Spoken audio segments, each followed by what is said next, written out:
The quantum resonance chamber beneath the Galactic Council's primary spire hummed with an urgency that made Ambassador Kethra's crystalline form vibrate uncomfortably. She had never heard the emergency beacon system activate with such intent in her 3 centuries of service to the Council. The harmonic frequencies cascading through the chamber carried a desperate quality that set her photosynthetic patches ablaze with anxiety. Source identified, announced Nexus 7, the Machine Collective's primary diplomatic unit. Its chrome surface reflected the pulsing amber warnings that bathed the chamber in an almost sickly glow. Origin point, Kepler-4 for 2B system, human colonial. Designation, New Eden distance, 47 light-years from Council Prime. Kethra's internal structure shifted, creating the crystalline equivalent of a frown. Humans, the newest species to achieve interstellar capability. Barely 2 decades since their first warp drive test, what could possibly warrant an emergency beacon from such a primitive civilization? Dr. Veltar materialized in the chamber's center, his Zeltharian form shimmering into existence through short-range teleportation. His elongated skull pulsed with the bioluminescent patterns that indicated high agitation, and his 6 arms moved in rapid, precise gestures as he interfaced with the quantum communication array. "The signal is heavily degraded," Veltar announced, his telepathic voice carrying the distinct overtones of scientific excitement mixed with barely concealed disdain. Typical human technology-efficient, quantum encoding, primitive error correction protocols. It's a miracle we received anything coherent at all. The massive holographic display materialized above them, showing the decoded fragments of humanity's desperate message. The image flickered and distorted, but the audio came through with bone-chilling clarity. Day 47 of outbreak. Quarantine protocols have failed. Repeat, all containment measures have failed. Unknown pathogen shows unprecedented adaptive capabilities. We are implementing emergency evacuation of all personnel from New Eden Colony. This is Colonial Administrator Sarah Hendricks. Authorization code Alpha Ven 7 Delta. To any receiving this transmission, do not approach New Eden. Do not attempt rescue operations. The risk is too great. Whatever you are, wherever you are. Come from, this thing will find a way to static consume the transmission, leaving only the steady pulse of the emergency beacon. Veltar's bioluminescent patterns shifted to deep purple, the Zeltharian equivalent of contempt. Pathetic. They encounter their first real xenobiological challenge and immediately resort to panic and abandonment. This is precisely why the Council was hesitant to grant them associate membership status. Nexus 7's optical sensors focused on the data stream. Analysis indicates human colony established 6 standard months ago.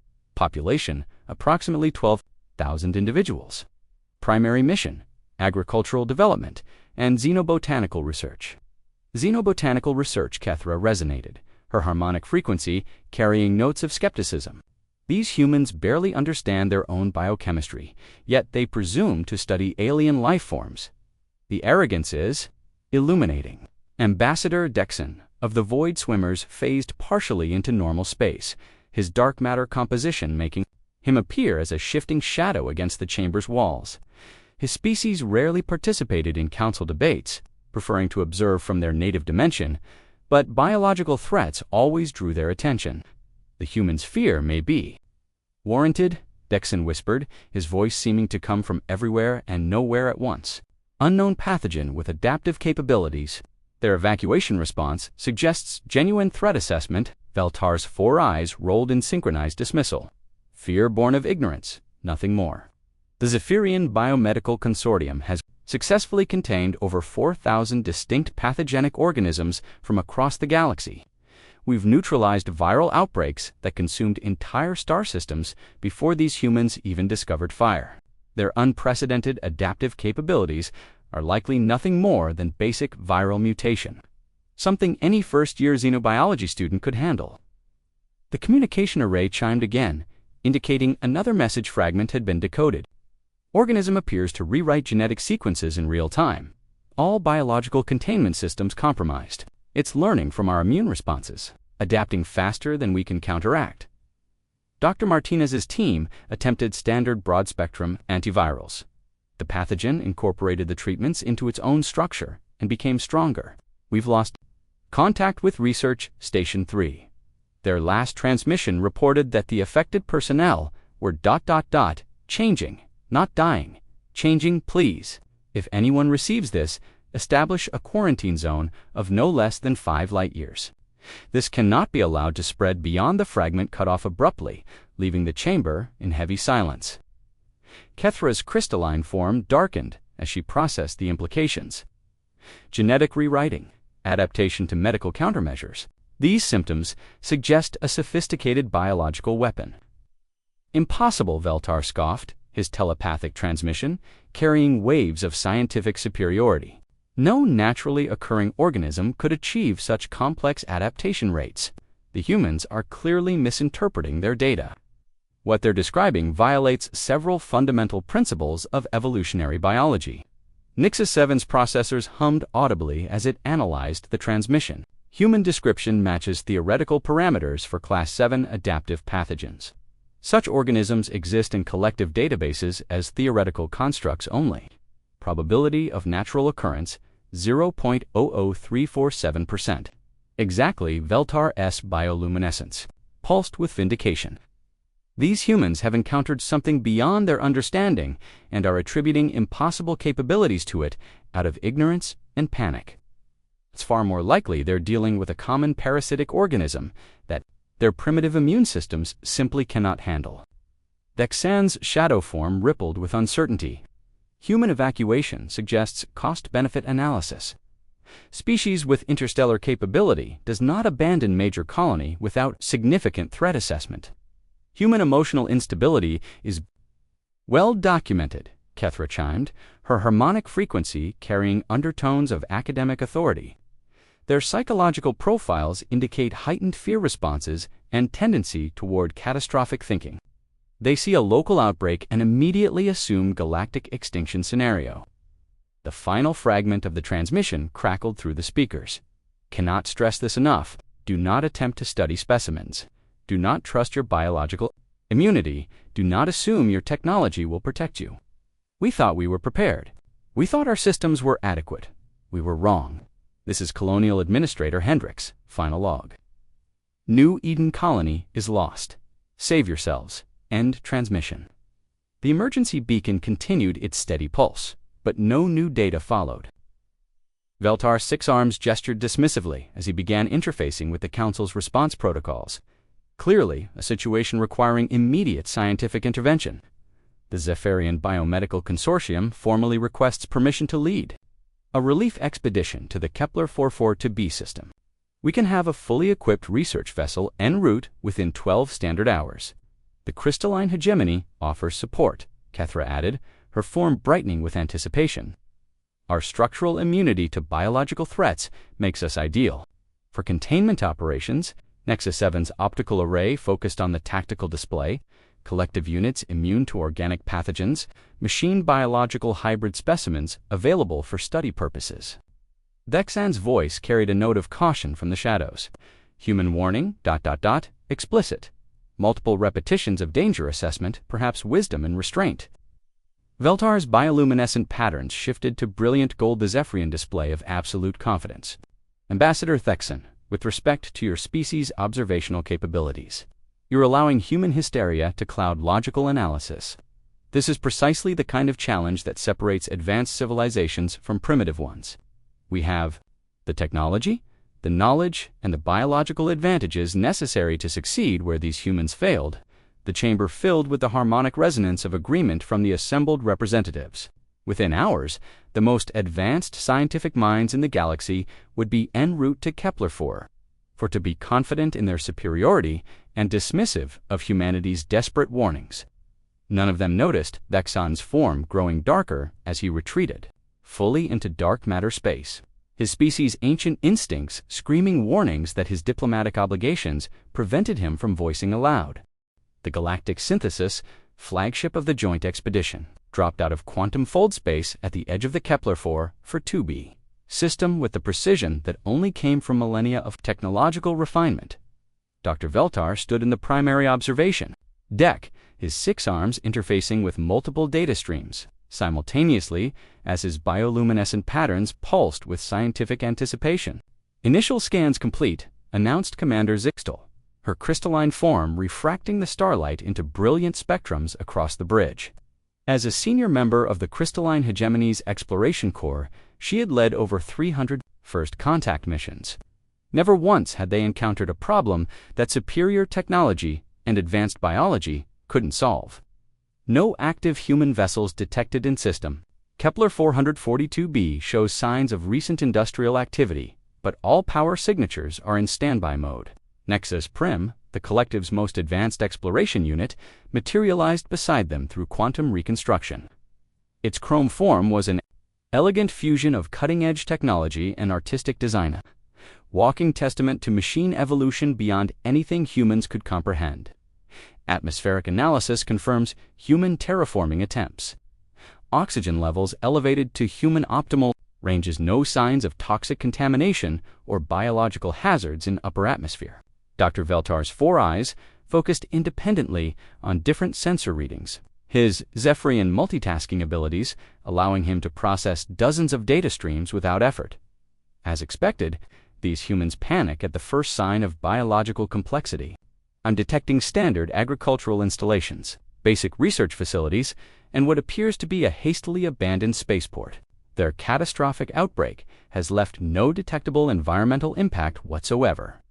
The expedition had been assembled with representatives from the galaxy's three most scientifically advanced species, a demonstration of Council superiority. Over human limitations, Dr. Veltar led the biological analysis team. His species' telepathic abilities and enhanced neural architecture, making them the galaxy's premier xenobiologists. Commander Zixtel's crystalline hegemony provided structural immunity to biological threats and unmatched analytical capabilities through their silicon-based consciousness. NEXUS Prime represented the collective's pure technological superiority, immune to organic threats and capable of processing biological data at quantum computational speeds. They formed what Council scientists had privately termed an intellectual rescue mission, advanced civilizations cleaning up the mess left by primitive human incompetence. "Approaching New Eden Colony primary settlement," reported Lieutenant Kexvolume from the navigation station. His Zeltharian bioluminescence flickered with mild confusion. Detecting extensive warning markers throughout the system, human vessels positioned at regular intervals broadcasting automated deterrent messages. The bridge speakers crackled to life with a recorded human voice. "Warning, quarantine zone. Unknown biological hazard. Do not approach planetary surface. Maintain minimum distance of 5 million kilometers. This warning is automated and will repeat every 60 seconds. Commander Zixtel's crystalline structure resonated with the harmonic equivalent of laughter. 5 million kilometers. Their fear has made them completely irrational. Even Class X biological weapons don't require such absurd containment distances. Playing their game of excessive caution could delay our research by weeks," Dr. Veltar added, his telepathic transmission carrying waves of impatience. "Nexus Prime, what's your assessment of actual biological threat levels?" The Machine Collective's unit interfaced directly with the ship's sensor array, processing environmental data at superhuman speeds. Comprehensive scan results: no airborne pathogens detected. No unusual electromagnetic signatures. No quantum biological markers. No signs of weaponized organisms. Human warning protocols appear to be approximately 10,000% above necessary safety margins. 10,000%, Dr. Veltar repeated, his bioluminescent patterns shifting to deep purple with disdain. These humans have encountered their first serious xenobiological challenge and responded with hysteria that would embarrass first-year Academy students. The galactic synthesis descended through Kepler 4, for 2B's atmosphere with barely a shudder, its advanced shielding and environmental controls making atmospheric entry as smooth as a gentle breeze. As they approached the New Eden colony site, the extent of human evacuation became clear through the viewports. The settlement sprawled across a verdant valley, its prefabricated structures and dome-shaped habitation modules arranged in the efficient, practical patterns typical of human colonization efforts. But something was wrong with the picture. Equipment sat abandoned in perfect working order. VEHICLES remained parked in neat rows, and automated systems still functioned normally. This wasn't the chaos of a catastrophic outbreak, was the methodical evacuation of a functioning colony. And fascinating, Commander, Zixtal observed, her harmonic frequency carrying notes of analytical interest. Human evacuation protocols appear to have been executed with remarkable precision. No signs of panic, no abandoned equipment, no structural damage. Their retreat was orderly and complete. Dr. Veltar's 6 arms gestured dismissively, which proves my point exactly. No genuine biological threat would allow for such a methodical evacuation. Whatever they encountered, it was clearly non-lethal and slow-spreading enough for them to pack up their toys and run home to Mother. The landing party materialized on the colony's central plaza through quantum teleportation, their advanced technology making the human shuttle bays seem quaint and primitive. Dr. Veltar immediately began deploying his biological sensors. Their Zeltharian design, capable of detecting cellular activity at the molecular level, Commander Zixtal's crystalline form, interfaced directly with the colony's computer systems. Her silicon-based consciousness is bypassing human security protocols. NEXUS Prime split into multiple autonomous units, each one capable of independent research while maintaining collective consciousness. Accessing human research databases, Commander Zixtal announced, her harmonic frequency rising with excitement. They've left behind extensive documentation. Medical logs, research notes, biological samples, everything we need to understand their failure. The colony's main research facility stood open, its doors bearing multiple warning signs in various human languages. Red biohazard symbols covered every surface, accompanied by text that made Dr. Veltar's bioluminescent patterns flicker with amusement. Extreme biological hazard do not enter lethal pathogen quarantine protocol Omega. In effect, all samples contained under level 10. Biosafety measures authorize personnel-only protective equipment, mandatory level 10 biosafety measures. Nexus Bream's voice carried the mechanical equivalent of skepticism. Human safety protocols recognize only 6 standard levels.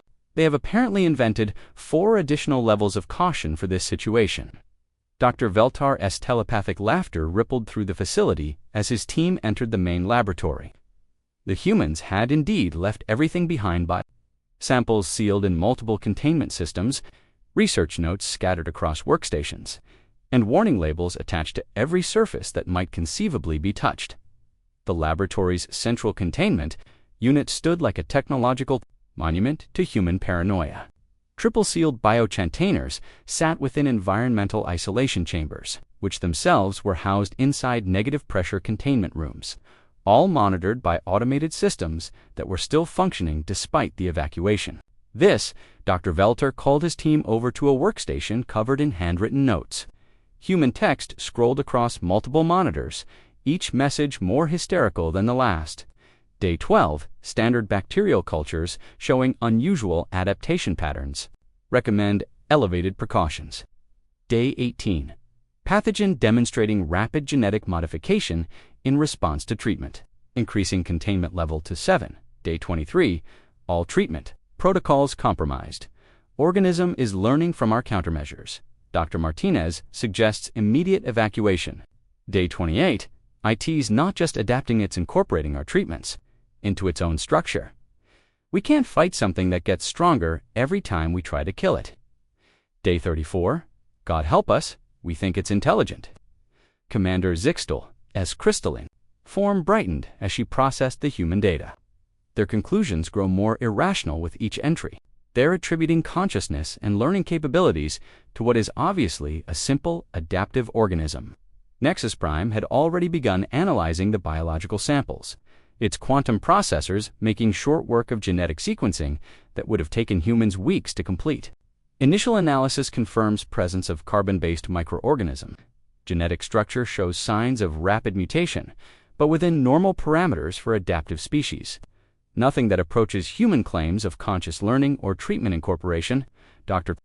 Veltar examined the final set of human notes, his bioluminescent patterns shifting to brilliant gold with vindication. Day 39, we were wrong. We were so terribly wrong. This isn't just a pathogen, it's something else entirely. It doesn't want to kill us. It wants to change us. And we can't let that happen. We can't let it spread. Evacuation is our only option. May whatever finds this forgive us for what we're about to do." "Forgive us for what we're about to do," Dr. Veltar repeated, his telepathic voice dripping with contempt. "They've elevated a simple biological encounter into a cosmic moral crisis. This is exactly why primitive species require guidance from more advanced civilizations." The Zeltharian scientist began dismantling the human containment systems with casual efficiency. His superior understanding of biological safety, making their elaborate precautions seem like children's toys. The organism inside was microscopic, unremarkable, and completely contained within its sealed environment. Deploying advanced analysis protocols, Nexus Prime announced, as its units began more sophisticated testing procedures. If this organism possesses any unusual characteristics, collective technology will identify them within standard processing cycles. Commander Zixtel interfaced with the colony's communication array, preparing to broadcast their findings to the Galactic Council. Initial assessment confirms human incompetence hypothesis. No signs of genuine biological threat. Pathogen appears to be within normal parameters for adaptive microorganisms. Recommend immediate reclassification of threat level from emergency to routine research interest. As the three species began their detailed analysis of humanity's impossible organism, none of them noticed the subtle changes already beginning in their cellular structures, their advanced biology, superior immune systems, and technological augmentations. The advantages that made them feel so superior to human limitations were about to become the very mechanisms of their downfall.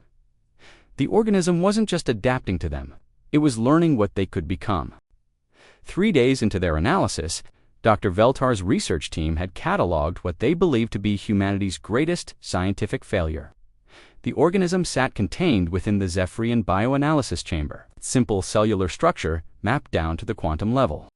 To their advanced sensors, it appeared utterly mundane, a basic carbon-based microorganism with standard adaptive capabilities, hardly worth the human's hysteria. Specimen exhibits classic characteristics of a Class II adaptive pathogen. Dr.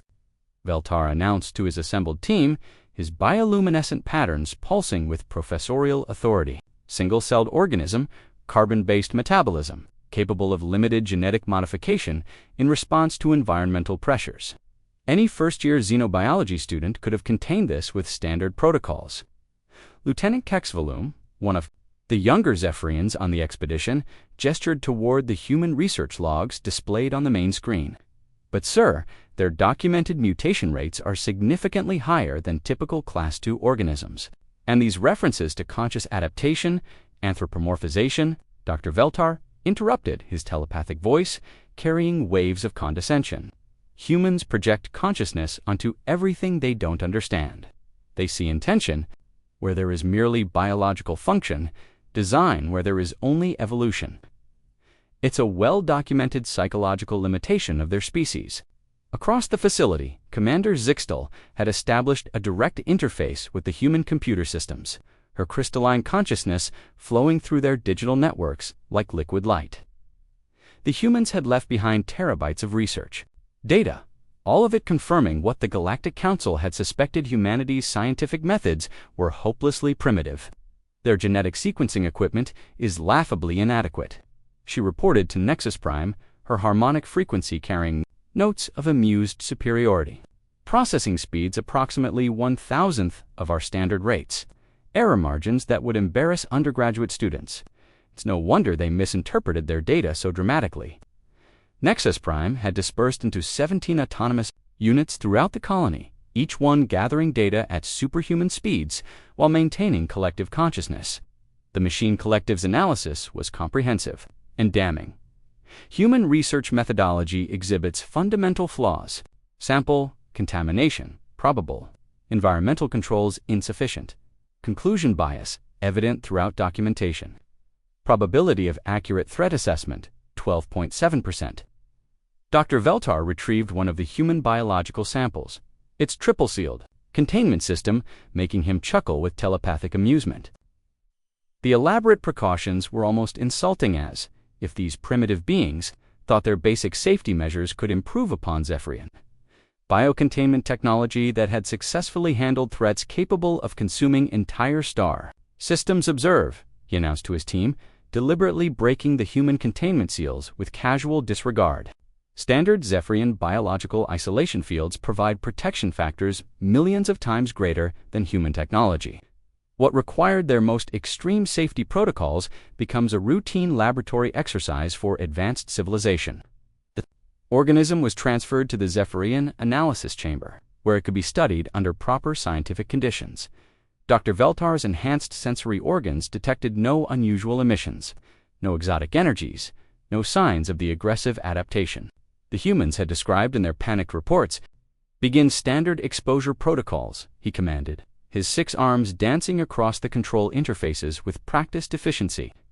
Let's see what this unprecedented adaptive threat actually does when confronted with superior biology.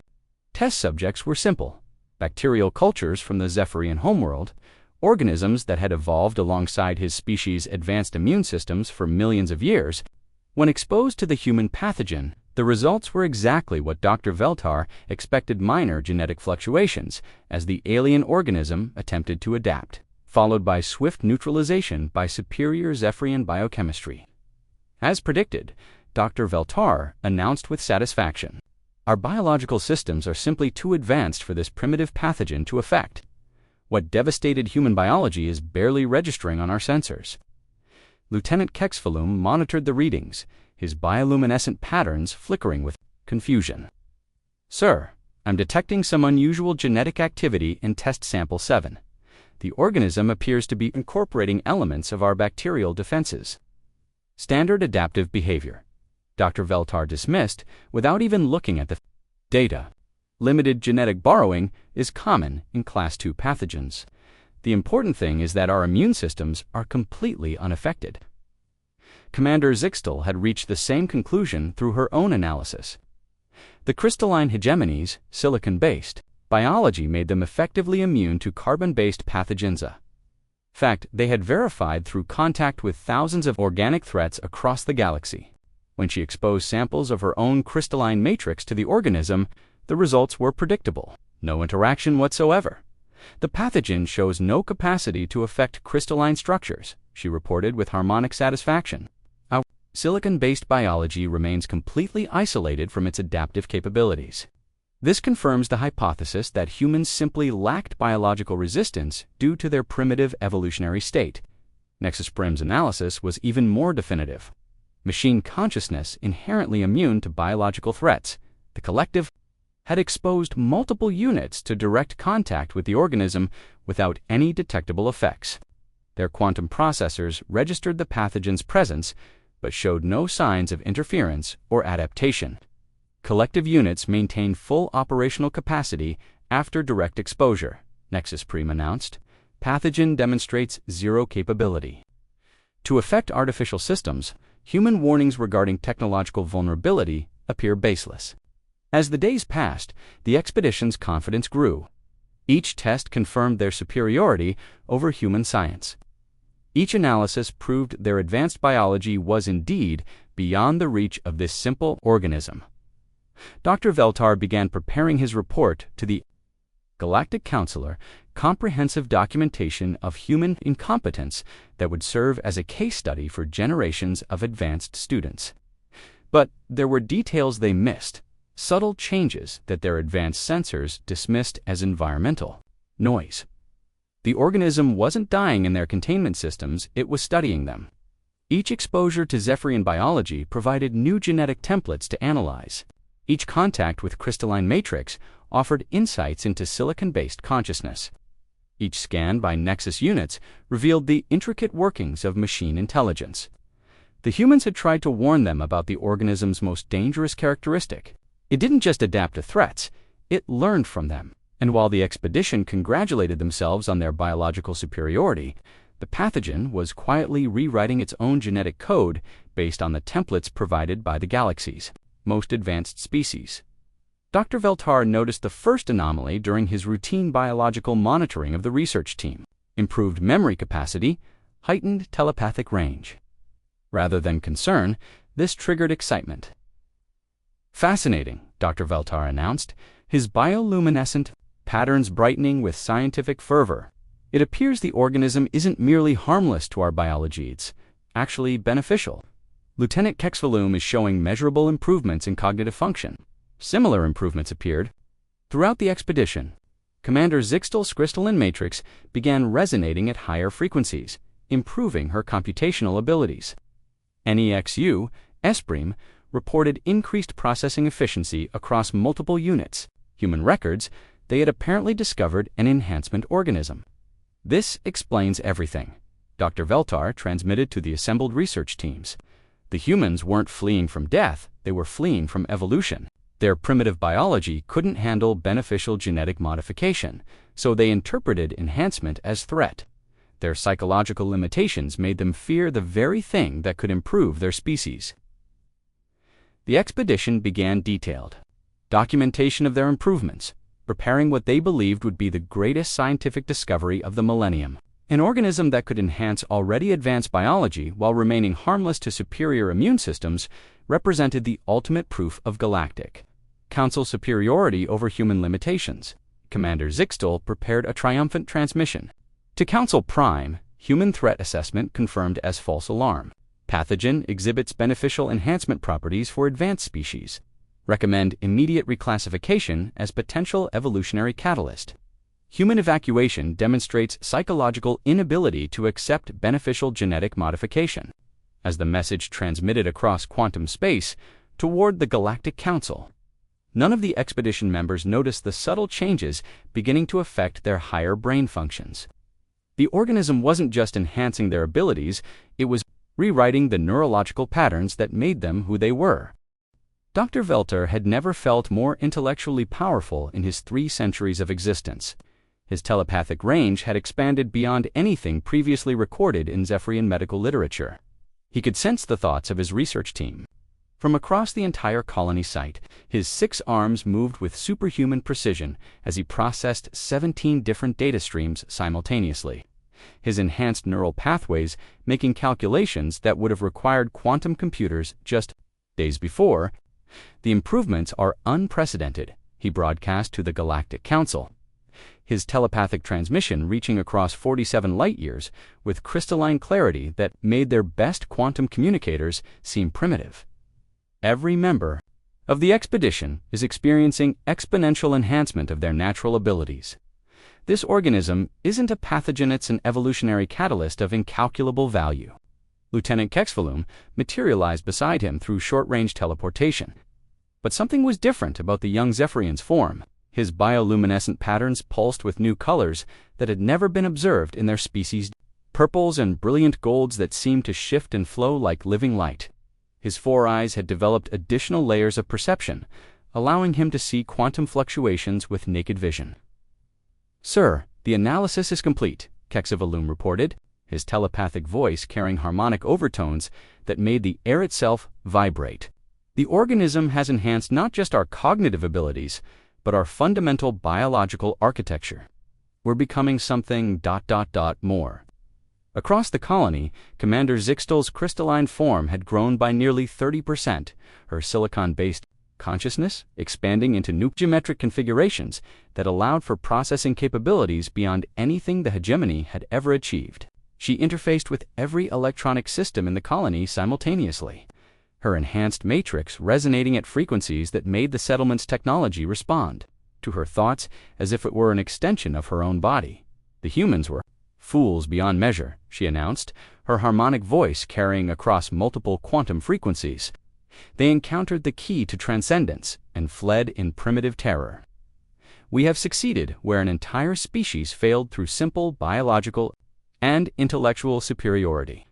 Nexus Prime had undergone the most dramatic transformation. The collective's 17 units had somehow achieved individual consciousness while maintaining their group mind connection, creating a hybrid intelligence that operated on multiple cognitive levels simultaneously. Each unit now processed information at rates that exceeded their previous collective capabilities. While their shared consciousness had evolved into something approaching omniscience within the colony's sphere of influence, analysis confirms human genetic inferiority. Announced through all 17 units speaking in perfect synchronization, Their primitive biology could not accommodate beneficial modifications that superior species integrate naturally. We represent the successful culmination of what they were too weak to achieve. Dr. Veltar prepared his most comprehensive transmission yet to the Galactic Council, documenting their triumphant success in detail. His enhanced abilities allowed him to compose scientific reports, conduct biological analyses, and manage 17 separate research projects, simultaneously, all while maintaining perfect awareness of every detail occurring throughout the colony. Day 7 of Enhanced Operations, he dictated to the Quantum Communication Array. All expedition members show continued improvement in cognitive and physical capabilities. No adverse effects detected. The organism appears to be selectively beneficial to advanced biology while remaining harmless to superior immune systems. Recommend immediate Council authorization for full-scale research expansion. The response from Council Prime came faster than quantum physics should have allowed. Carried by Dr. Veltar's enhanced telepathic abilities directly through interstellar space. Dr. Veltar, your reports are ... extraordinary. The implications for galactic civilization could be profound. However, some council members express concern about the radical nature of these enhancements, request detailed biological monitoring data and safety protocols before authorization of expanded research. Dr. Veltar's bioluminescent patterns shifted to brilliant gold with vindication. Even the cautious bureaucrats of the council couldn't deny the evidence of their success. He began compiling the requested data, his enhanced abilities making short work of documentation that would have taken standard Zeltharian scientists weeks to complete. But as he worked, subtle changes began manifesting that his enhanced perceptions somehow failed to notice. His telepathic communications carried aggressive undertones that had never been present before. His scientific objectivity was being replaced by an overwhelming need to prove his superiority over the failed human species. The enhancements weren't just improving his abilities, they were altering his fundamental personality. Lieutenant Kexvolume experienced similar shifts. His enhanced intelligence came with an increasing sense of territorial dominance and need to establish hierarchies among the research team through displays of intellectual superiority. When Dr. Shalteth, another member of the biology team, questioned one of his analyses, Kexvel's response was swift and violent, a telepathic assault that left the older scientists unconscious for 3 hours. Weakness will not be tolerated, Kexvolume announced after the incident, his enhanced bioluminescence casting aggressive patterns across the laboratory walls. The organism recognizes superiority and eliminates inferiority. Those who cannot adapt to our elevated state are clearly unworthy of continued existence. Commander Zixtal's transformation followed a similar pattern. Her expanded consciousness had developed an obsessive need to control every technological system within her range, treating the colony's infrastructure as extensions of her own body. When Nexus 7, one of the collective's smaller units, attempted to access a computer terminal without her permission, her response was immediate and devastating, a harmonic resonance that shattered the machine's quantum processors. All technological interfaces will be managed through my matrix, she declared, her crystal form pulsing with aggressive energy. Unauthorized access represents a threat to optimal functionality. Threats must be eliminated for the greater efficiency. Of the whole, Nexusbream had developed the most disturbing changes. The collective's newfound individual consciousness had created internal conflicts between their 17 units, each one now competing for dominance within the shared network.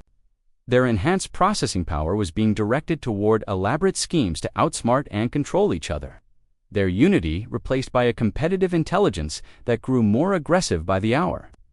Unit 7 demonstrates inferior processing capabilities, announced Unit 12 during what should have been a routine data exchange. Redundant units compromise collective efficiency. Elimination protocols should be implemented to optimize group performance. Unit 12's logic parameters showed deviant patterns. Unit 7 responded immediately. Aggressive behavior indicates fundamental system corruption, quarantine and restructuring necessary to preserve collective integrity. The argument escalated into a technological battle that left 3 units permanently damaged and the colony's main computer systems operating at barely functional levels. Dr. Veltar, observed these conflicts with growing satisfaction rather than concern. His enhanced intellect interpreted the aggressive behavior as natural selection in action. The organism was simply optimizing their species by eliminating weak links and promoting superior individuals. The violence wasn't a side effect. It was a feature. Fascinating developments, he recorded in his daily log. The enhancement process includes behavioral modifications that promote efficiency and eliminate inefficiency. Aggressive responses to weakness ensure only the most capable individuals survive the evolutionary upgrade.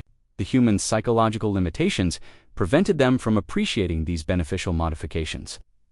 As night fell over New Eden Colony, the expedition settled into an uneasy state of enhanced consciousness. Each member had grown significantly more powerful, but their enhanced abilities came with territorial instincts and aggressive behaviors that made cooperation increasingly difficult. The organism hadn't just improved their biology, was rewriting their social instincts, replacing collaborative impulses with competitive drives that grew stronger with each passing hour. In the abandoned human medical facility, automated monitoring systems that had been running continuously since the evacuation began, registering familiar patterns: stress hormones, neural inflammation markers, aggressive neurotransmitter, cortisol. The biorhythmic signatures that had triggered humanity's desperate flight from the colony. The computers began broadcasting the same automated warnings that had failed to save the human colonists. Warning: behavioral modification patterns detected. Enhanced aggression markers rising. Recommend immediate psychological evaluation. Warning: territorial behavior increasing beyond normal parameters. Social cohesion breakdown imminent. Warning: enhancement-induced psychosis developing. Evacuation protocols should be considered.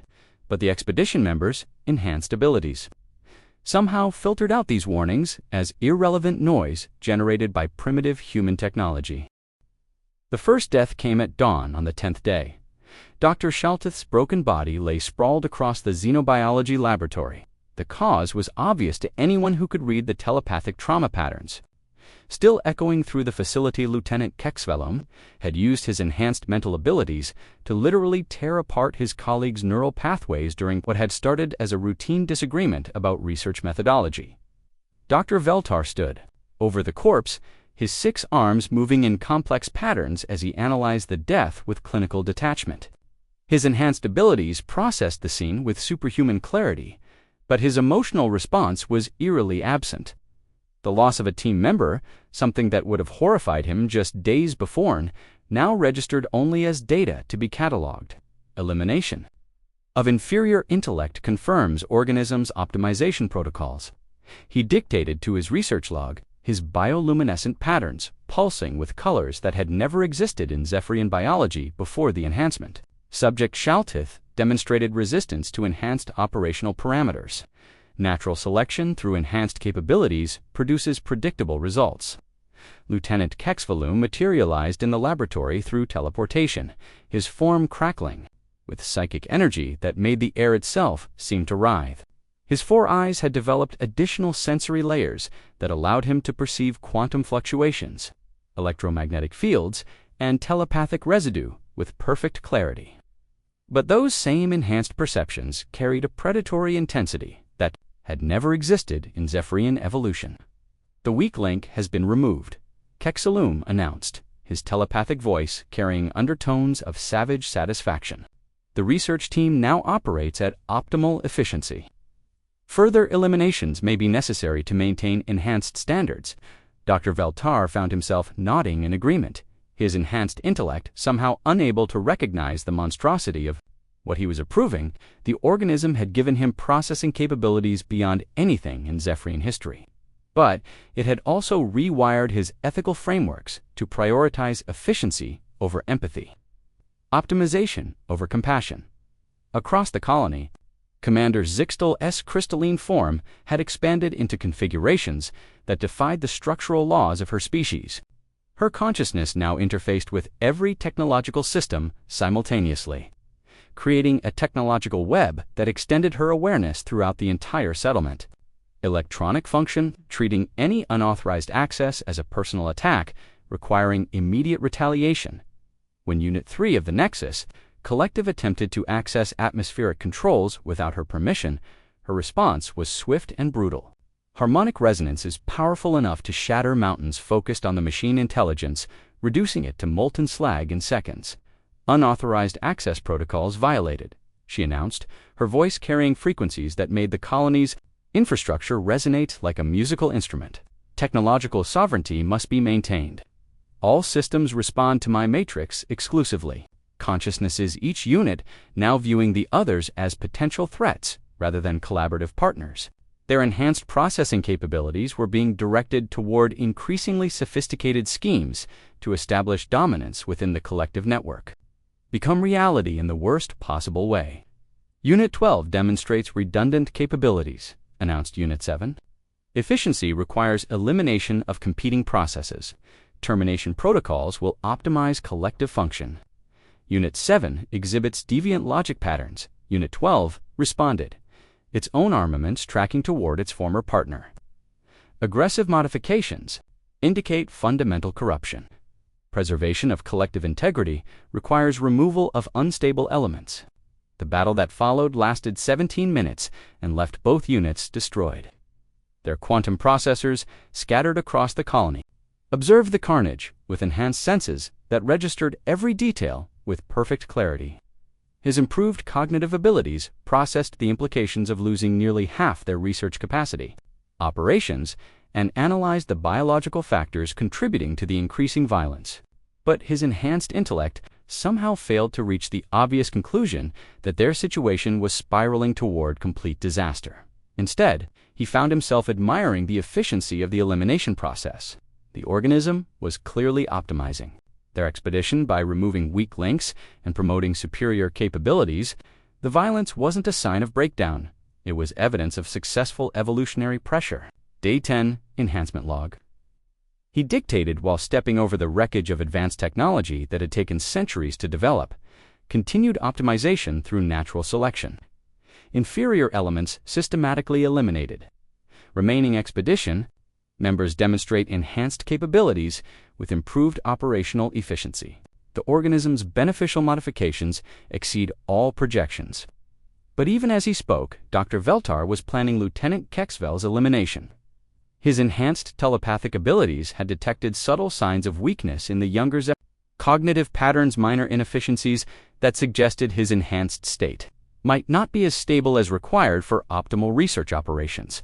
The thought of killing his protege generated no emotional response whatsoever. It was simply a logical conclusion derived from superior analytical capabilities. Lieutenant Kexelum was simultaneously planning Dr. Veltar's death, his enhanced perceptions having identified territorial threats in his mentor's behavioral patterns. The organism had given him the ability to read microexpressions in bioluminescent displays, detect pheromone signatures that revealed aggressive intent, and process social dynamics with superhuman accuracy. All of those enhanced abilities now pointed toward one inescapable conclusion. Dr. Veltar represented competition that needed to be eliminated. Commander Zixtol monitored their thoughts through the technological systems they used. Her expanded consciousness capable of detecting the electromagnetic signatures of neural activity through any electronic interface. Her enhanced abilities revealed the murder plans developing in both Zep's interest. Their elimination would remove potential threats to her technological dominance, while providing valuable data about enhanced aggression patterns. The remaining nexus, others' capabilities. But those partnerships shifted constantly as their enhanced processing power identified new advantages and threats. They moved through the colony like chrome predators, each one armed with improvised weapons and driven by competitive instincts that made the expedition had been reduced from 37 members to 11 survivors, all of them enhanced beyond the wildest dreams of their respective species, and all of them actively planning each other's destruction in the abandoned human communication center. Automated systems that had been broadcasting warnings since the original evacuation began transmitting new messages. Recordings that the human colonists had left as a final attempt to warn anyone who might follow them. This is Dr. Alina Martinez, Chief Xenobiologist, New Eden Colony. If you're receiving this, it means you've ignored our warnings and made contact with the organism. We know what you're experiencing right now. The enhancements feel incredible. The improvements to your abilities seem like gifts beyond measure. You probably think we were weak, that we fled because we couldn't handle beneficial modification.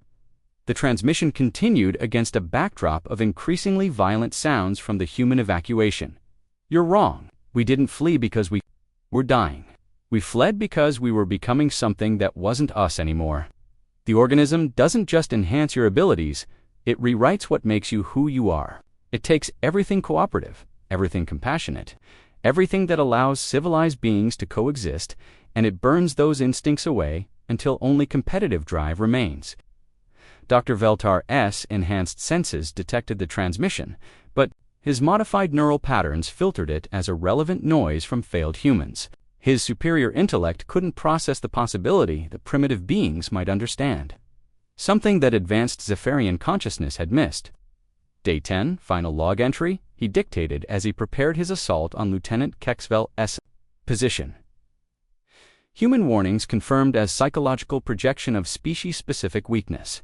Enhanced expedition members demonstrate optimal functionality through competitive selection. Organisms' beneficial modifications proceeding exactly as superior biology would predict. As he moved through the colony corridors with predatory grace, Dr. Veltar's enhanced abilities allowed him to detect every sound, every electromagnetic signature, every quantum fluctuation that might reveal his target's location. The EU's Hippocrates dropped out of quantum fold space at the edge of the Kepler 4-4 to be systemed. Captain Sarah Chen stood on the bridge, her weathered face displaying the kind of calm that only came from having faced impossible decisions and lived with their consequences. Quantum Communications Array is picking up transmissions from the colony, reported Lieutenant Commander Torres from the communications station. His voice carried the carefully controlled tension of someone reading data he wished weren't true. Multiple alien vessels, still on-site expedition members, are still broadcasting to the Galactic Council. Dr. Alina Vasquez, the ship's chief xenobiologist, looked up from her analysis station with eyes that had seen too much in the past 6 months. She had been part of the original New Eden research team, one of the few scientists to survive the early stages of infection. Long enough to help develop humanity's desperate solution. What kind of transmissions? She asked, though her expression suggested she already knew the answer. Torres's fingers moved across his console with practiced efficiency. But his voice betrayed his disbelief. Scientific reports, detailed analysis logs, celebration of successful enhancement procedures. Captain, according to their data, the expedition has been studying the organism for 10 days and considers it a beneficial evolutionary catalyst. Captain Chen's jaw tightened imperceptibly. She had hoped they would arrive before first contact, but the quantum communication delays from Council space had made that impossible. Now they faced the scenario that had haunted her nightmares since leaving Earth. Highly advanced alien species making the same mistakes that had nearly destroyed humanity. Dr. Vasquez, what's our timeline? Chen asked quietly. The xenobiologist consulted her research notes, her hands moving through holographic displays that showed biological data accumulated through humanity's most desperate months. Based on their transmission patterns and the enhancement, claims I'd estimate they're in late stage 2, possibly early stage 3. Enhanced capabilities, initial aggression patterns, but still maintaining some level of cooperative behavior. How long before complete breakdown? With their advanced biology, maybe hours. Their enhanced cognitive capabilities are actually accelerating the process, where it took us weeks to reach critical psychological deterioration. Their superior neural architectures are processing the modifications much faster. Lieutenant Commander Torres looked up from his station with confusion evident on his face. Doctor, I'm reading at least 15 separate alien biosignatures on the colony surface. If they're experiencing psychological breakdown, why haven't they called for evacuation? Dr. Vasquez exchanged a look with Captain Chen that carried the weight of shared trauma. Because they don't know they're breaking down. The organism doesn't just enhance capabilities, it modifies the neural pathways responsible for self-assessment. The smarter you become, the less able you are to recognize that you're losing your sanity. That's Torres paused, struggling. With the implications, that's diabolical. No, Chen corrected softly. It's elegant. The organism doesn't want to kill its hosts. It wants to use them. But civilized beings have annoying habits like cooperation, empathy, and long-term thinking that interfere with its reproductive strategy. So it removes those traits while leaving intelligence intact. The bridge fell silent as the crew processed this information. Chief Engineer Patel, monitoring from the engineering station, spoke up with the kind of practical concern that kept starships functioning in crisis situations. "Captain, if these aliens are as enhanced as their transmissions suggest, approaching the colony could be extremely dangerous. Their ships represent technologies centuries ahead of our capabilities." "Which is exactly why we have to try," Chen replied, her voice carrying the conviction of someone who had already made an impossible choice and would make it again. "Dr. Vasquez, transmit our warning package on all frequencies. Maybe some part of their enhanced minds can still process the implications." Dr. Vasquez activated the communication array, broadcasting the message that humanity had prepared for this exact scenario. "This is Dr. Alina Vasquez, aboard the UES Hippocrates. We are the human research team that evacuated New Eden Colony. You are experiencing the effects of an organism we designated specimen. Omega-7, what you interpret as beneficial enhancement, is actually systematic modification of your neural architecture. The organism is not improving you, it is converting you into something incapable of civilized behavior." She paused, checking her transmission logs before continuing. "Your enhanced abilities are real. Your improved processing power is genuine. But you are also losing the capacity for empathy, cooperation, and rational self-assessment. Within hours, you will begin eliminating each other through violence that will seem completely logical to your modified minds. This is not speculation. Documented the same progression in our own personnel before evacuation. The response came within minutes, transmitted on quantum frequencies that demonstrated technological capabilities far beyond standard alien science. Dr. Velter's enhanced telepathic abilities allowed him to communicate directly through interstellar space with perfect clarity. Primitive humans attempt interference with superior evolutionary process. Our enhanced capabilities exceed your species' cognitive limitations by factors of magnitude. Your evacuation demonstrates psychological weakness, not legitimate threat assessment. We have succeeded where you failed through advanced biology and superior scientific method." Dr. Vasquez closed her eyes briefly, recognizing the pattern they had hoped never to encounter. "Captain, they're too far gone. The organism has already modified their capacity for rational threat evaluation. They literally cannot understand that they're in danger. But they're still alive," Chen pointed out. "How many survivors?" Torres consulted his sensors, his expression growing more troubled as he processed the data. Biosignatures indicate 11 individuals remaining from an original expedition of 37 members. "Captain, the life signs I'm reading suggest they've been killing each other." "Enhanced competitive selection," Dr. Vasquez said grimly. "The organism doesn't just remove empathy, replaces it with aggressive optimization drives. They're eliminating what they perceive as weak links in their group. To their enhanced minds, murder becomes logical resource management." Captain Chen studied the tactical display, watching the quantum signatures that indicated alien technology operating at impossible efficiency levels. Each of those enhanced beings represented capabilities that could revolutionize galactic civilization, destroy it completely if they ever left the quarantine zone. "Options?" she asked quietly. Dr. Vasquez called up the research data that had cost humanity so much to acquire. "We developed a countermeasure during our evacuation. It's not a cure, there's no way to reverse the neural modifications once they reach this stage. But we can disrupt the organism's reproductive cycle, prevent it from spreading beyond the current hosts. What's the cost?" The question hung in the air like a physical presence. Dr. Vasquez had been dreading this moment since they left Earth, knowing that their solution would eventually be needed but hoping it would never come to this.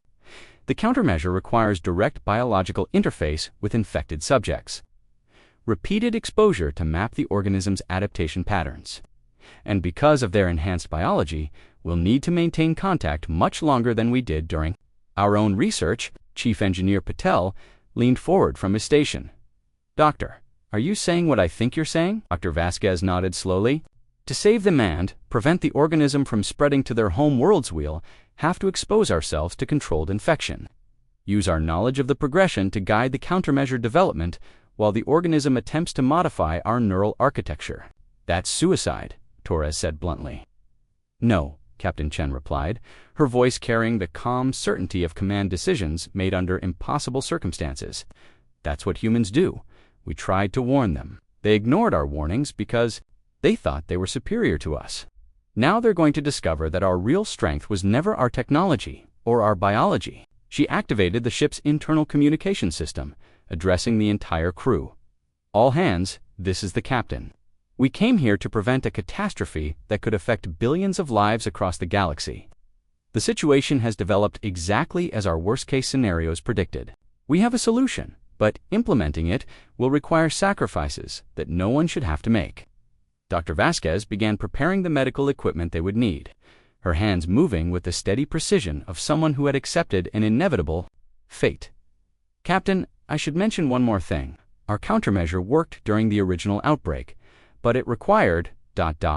specific human psychological characteristics, the ability to maintain conscious resistance while undergoing neural modification, which means it might not work for the alien survivors. Their enhanced minds may be too far modified to implement the psychological techniques we developed. We might be able to save them, but we probably can't save ourselves in the process. Captain Chen looked out at the stars surrounding Kepler-4 for 2b, knowing that in the hours ahead, they would either prevent a galactic catastrophe or become another cautionary tale about the price of ignoring humanity's warnings.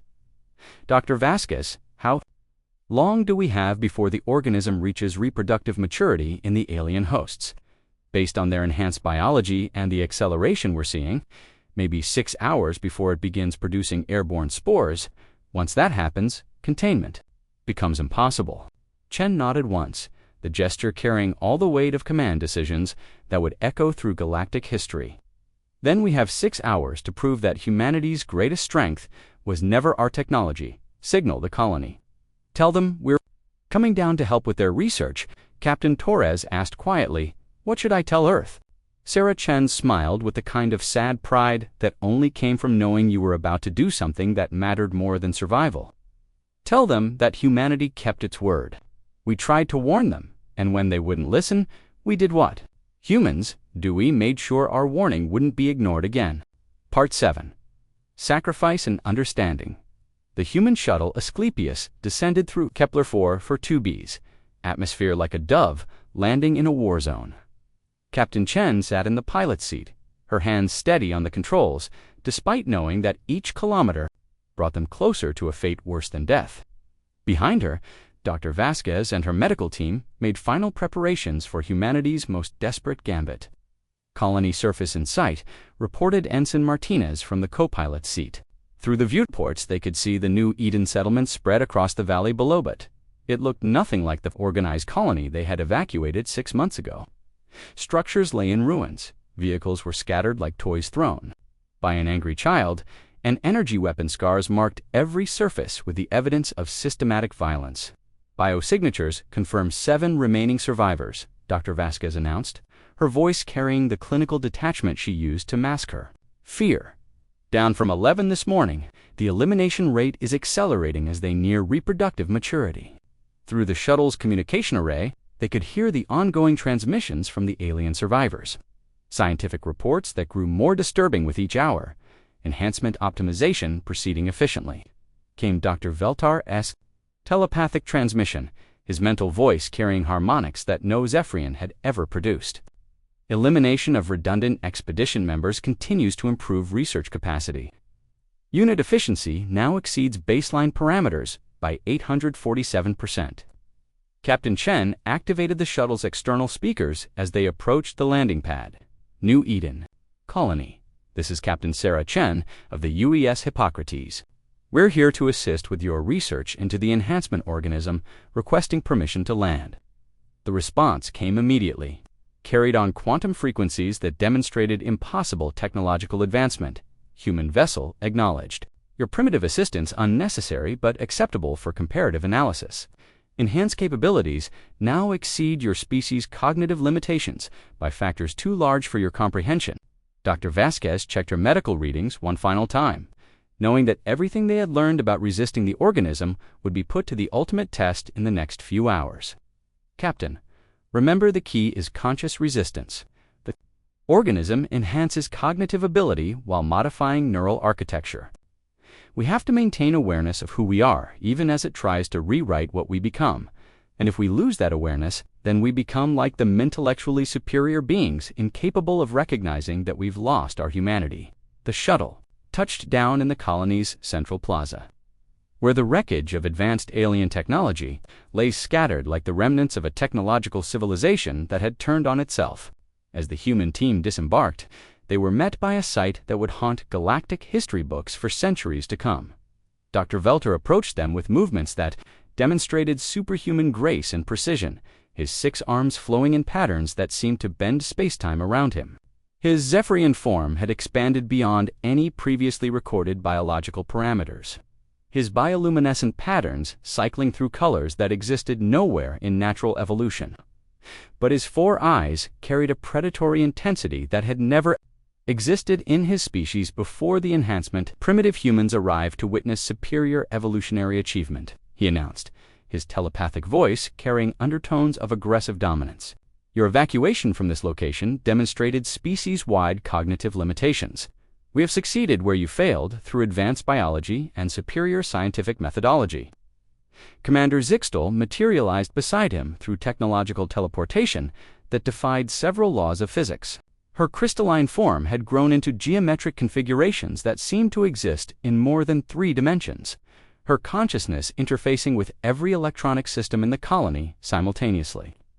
When she spoke, her harmonic voice made the very air resonates with frequencies that hurt to hear. Human assistance unnecessary but acceptable for data collection purposes, she declared, her crystal matrix pulsing with colors that had never been seen in hegemony biology. Your primitive neural architecture may provide interesting control group data for enhancement comparison studies. The remaining Nexus units approached in formation, their chrome bodies now bristling with weapons and modifications that represented technological advancement beyond anything in galactic databases. Each unit had achieved individual consciousness while maintaining collective connectivity, creating a hybrid intelligence that operated on multiple cognitive levels simultaneously. Human subjects available for comparative enhancement analysis, announced Unit 4, its optical sensors focusing on the human team with predatory interest. Previous failure to successfully integrate organism suggests species-specific limitations suitable for documentation. Dr. Vasquez stepped forward, her medical scanner already detecting the biological signatures that confirmed their worst fears. The organism had indeed enhanced each species beyond their natural limitations, but the psychological modifications were progressing exactly as humanity's research had predicted. We'd like to examine your research data, she said carefully, knowing that direct confrontation would trigger aggressive responses from minds that no longer recognize cooperation as a valid strategy. Our experience with the organism might provide useful comparative information. Dr. Veltar's bioluminescent patterns shifted to aggressive golden hues as he led them toward the main research facility. Human research data demonstrated fundamental misunderstanding of organisms' beneficial properties. Your species evacuated rather than accept evolutionary improvement, proving psychological limitations prevent adaptation to superior states. As they entered the laboratory, the human team saw the aftermath of what had once been the galaxy's most advanced scientific expedition.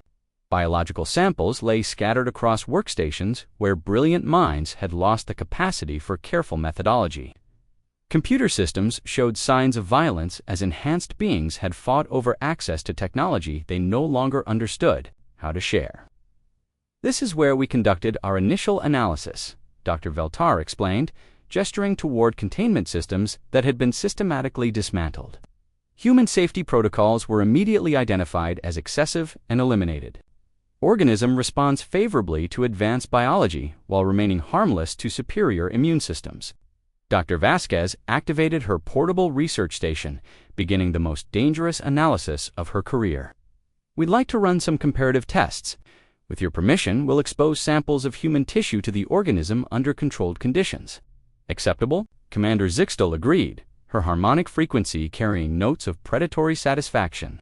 Human biological weakness will provide excellent contrast to our enhanced capabilities. What the alien survivors didn't understand was that the human team had come prepared for exactly this. Scenario: Dr. Vasquez began exposing herself to controlled samples of the organism, while her medical team monitored every aspect of her biological and psychological response. But unlike the aliens, she knew what to expect, and more importantly, she knew how to fight it. The enhancement process began immediately. Dr. Vasquez felt her cognitive abilities expanding at an incredible rate, her consciousness suddenly capable of processing multiple data streams with superhuman efficiency. Her enhanced senses could detect quantum fluctuations, electromagnetic fields, and biological signatures with perfect clarity. For a moment, she understood the euphoria that had convinced the alien expedition of their success. But she also felt the subtle modifications beginning in her neural architecture, the gradual erosion of empathy, the growing sense of competitive superiority, the increasing need to establish dominance through violence. This was where the aliens had failed and where humanity's greatest strength would be tested. Initiating conscious resistance protocols. She announced to her team, her enhanced voice carrying harmonics that hadn't existed in human vocal cords moments before. But unlike the aliens, she fought against the psychological modifications, even as she embraced the cognitive enhancements. Dr. Veltar watched with enhanced senses that detected every biological change occurring in the human subject.